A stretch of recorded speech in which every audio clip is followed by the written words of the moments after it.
आज का उद्धरण किसी और का नहीं बल्कि महान पाइथागोरस का है। वे प्राचीन यूनानी विद्वान, गणितज्ञ और दार्शनिक लगभग 570 से 495 ईसा पूर्व में रहने वाले एक अग्रणी व्यक्ति थे। आज का उद्धरण एक ऐसा दैनिक उद्धरण है जिसे प्रेरणा, प्रोत्साहन या शिक्षा देने के उद्देश्य से चुना जाता है। आज का उद्धरण सुनने से आप आत्म अनुशासन और स्पष्टता प्राप्त करेंगे, क्योंकि स्टैनफोर्ड के एक अध्ययन में पाया गया है कि प्राचीन ज्ञान निर्णय लेने की क्षमता में 18% तक सुधार करता है। He is most widely associated with the Pythagorean theorem, which states in a right angle triangle, hypotenuse, base, plus, height, or simply a superscript to plus b superscript to c superscript to this theorem is fundamental in geometry and is still used today in fields like engineering, architecture and physics. कोई भी व्यक्ति स्वतंत्र नहीं है जिसने स्वयं पर प्रभुत्व प्राप्त नहीं किया है। कोई भी व्यक्ति स्वतंत्र नहीं है जो स्वयं पर नियंत्रण नहीं रख सकता। मौन रहना सीखो। अपने शांत मन को सुनने और आत्मसात करने दो। मौन से ज्ञान का विकास होता है। संख्या ही ब्रह्मांड पर राज करती है। गणित ही समस्त वास्तविकता को नियंत्रित करता है। जब तक मनुष्य निम्न प्राणियों का निर्दयी सहार करता रहेगा, तब तक उसे कभी स्वास्थ्य या शांति नहीं मिलेगी। जब तक मनुष्य पशुओं का नरसंहार करता रहेगा, तब तक वो एक दूसरे को मारता रहेगा। वास्तव में जो हत्या और पीड़ा का बीज बोता है, वो सुख और प्रेम की फसल नहीं काट सकता।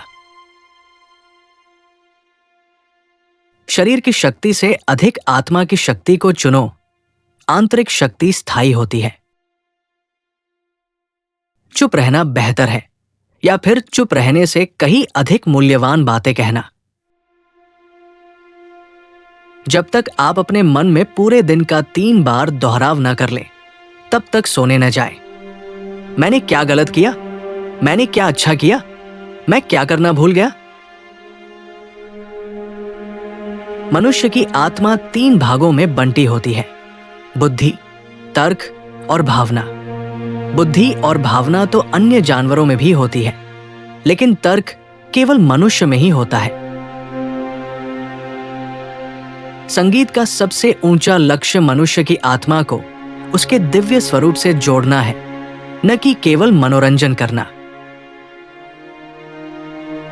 सबसे बढ़कर अपना सम्मान करें। हम ईश्वर से आए हैं। जैसे पेड़ अपनी जड़ से और नदी अपने उद्गम से निकलती है, इसीलिए हमें हमेशा ईश्वर के संपर्क में रहना चाहिए। ठीक वैसे ही जैसे पेड़ का तना अपनी जड़ से जुड़ा रहता है, क्योंकि जब नदी अपने उद्गम से अलग हो जाती है तो वो सूख जाती है, और जब पेड़ अपनी जड़ से उखड़ जाता है तो वह मर जाता है।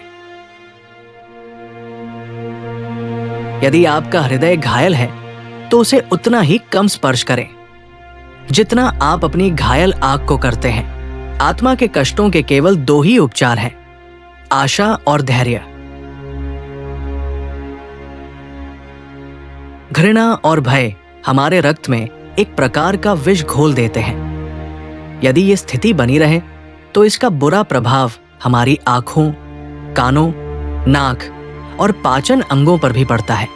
इसलिए ये बुद्धिमानी नहीं है कि आप दूसरों की कही हुई उन कठोर बातों को सुने और याद रखें जो वे आपके बारे में कहते हैं। चिंता हमें निष्क्रिय अवसाद की ओर नहीं, बल्कि सक्रिय कर्म की ओर प्रेरित करनी चाहिए। अज्ञानी व्यक्ति से बहस करने की अपेक्षा मौन रहना कहीं अधिक श्रेयस्कर है। अपनी गलतियों को झूठे शब्दों से छिपाने का प्रयास न करें। इसके बजाय अपनी गलतियों को आत्मनिरीक्षण द्वारा सुधारें। क्रोध की अवस्था में हमें बोलने और कोई भी कार्य करने दोनों से ही बचना चाहिए। मौन रहना सीखें अपने शांत मन को सुनने और बातों को आत्मसात करने का अवसर दे। सच्ची मित्रता का अर्थ है दो शरीरों में एक ही आत्मा का वास। मूर्ख व्यक्ति की पहचान उसकी वाणी से होती है, जबकि बुद्धिमान व्यक्ति की पहचान उसके मौन से होती है। क्रोध की शुरुआत मूर्खता से होती है और उसका अंत पश्चाताप पर होता है।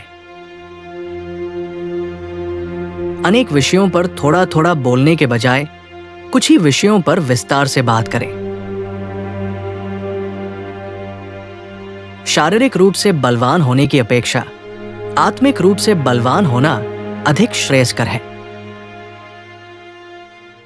जिस ज्ञान को भली भांति आत्मसात कर लिया जाता है उसे फिर कभी भुलाया नहीं जा सकता।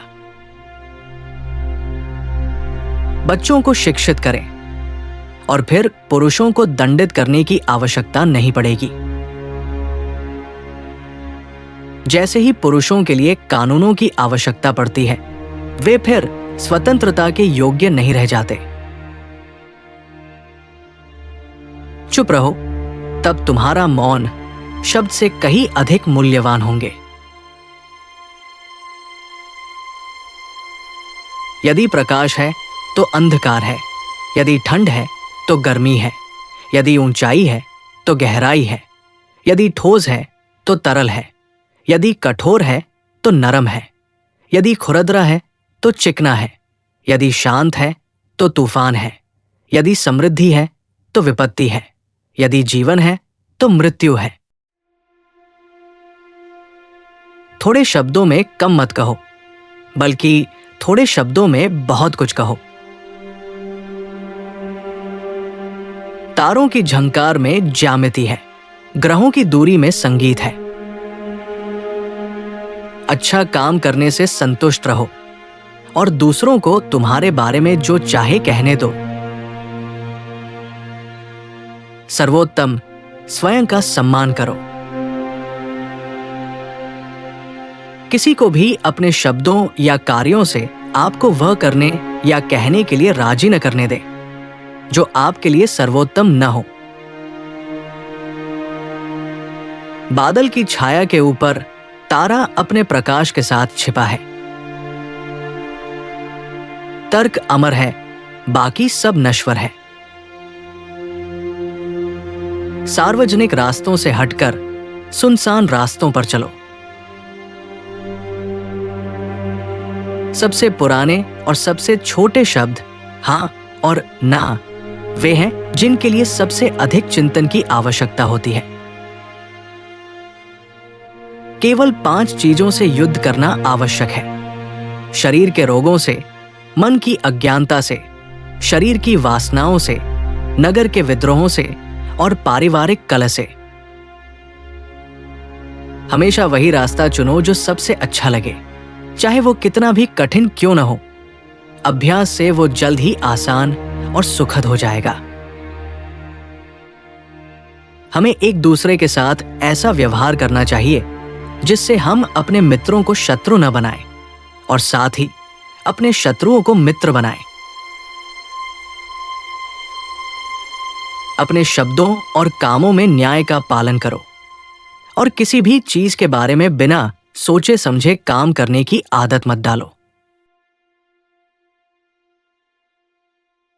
विचार एक ऐसा विचार है जो सफर में है। एक बार जब वो बाहर निकल जाता है तो उसे कभी वापस नहीं बुलाया जा सकता। नहीं बोले गए शब्द को वापस लिया जा सकता है और नहीं किए गए काम को कभी मिटाया जा सकता है।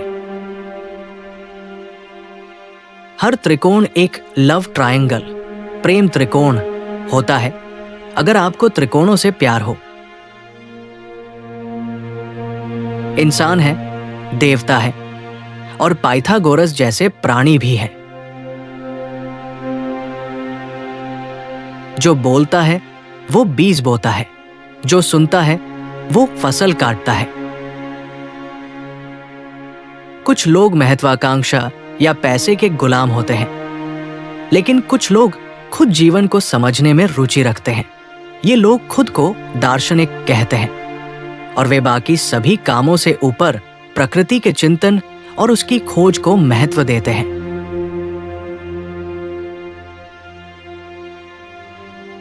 पाइथागोरस के इन प्रेरक विचारों में से आपको कौन सा विचार सबसे अच्छा लगा? कृपया कमेंट में लिख के बताएं। Please waves of wisdom channel को लाइक और सब्सक्राइब करना न भूलें। आप हमें सोशल मीडिया पे फॉलो करें, लिंक्स डिस्क्रिप्शन बॉक्स में दिए हुए हैं।